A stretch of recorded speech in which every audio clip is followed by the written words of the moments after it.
Yamwachi Akwaba and Memenda for Adum TV Suni Oti and Council Asempa 94.7 FM and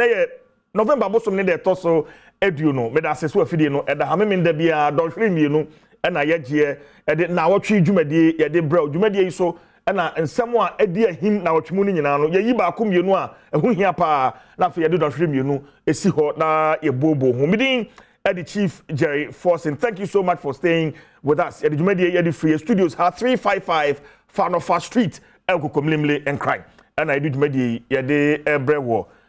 Ukwade Chemia and Omain Futu Samfo, Honorable Ken Ofuriata, Ejina Ghana Mamra, Article 179, Clause 1, which of the 1992 Constitution. So, a copy of Muna de Fie, Eddie Omain budget, and Aquahumasika, and Honsem, Afia Baberum 2022. No.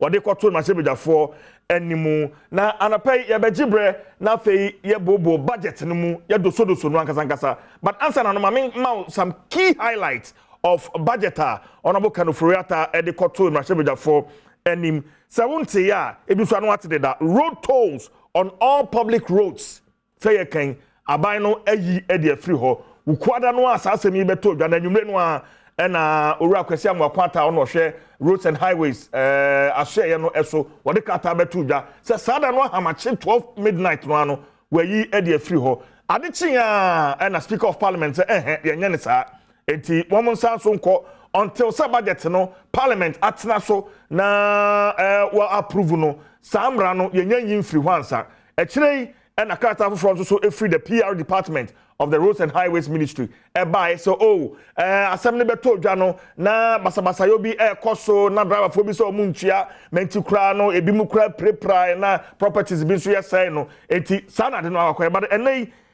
ye be consult the Tolls Act 1973 ni akotie nia emra no eka highlighted tosumienu ye be kaya answer na budget ne ba beto kra no na 50% benchmark value na ban no aboni trumupo say obeyi ede afiri ho well good aginafa AGI susu ginafa and the Ministry of Trade and Industry susu agina fifni aban ni de osayoyo 50% discount no we yi ede afiri ho that's another highlight ne atosumienu momo ana mobile money transaction ye ka say ye de to abeto so enye no nko electronic banking transaction bia no a obeye no 1.75% and ye de atoso well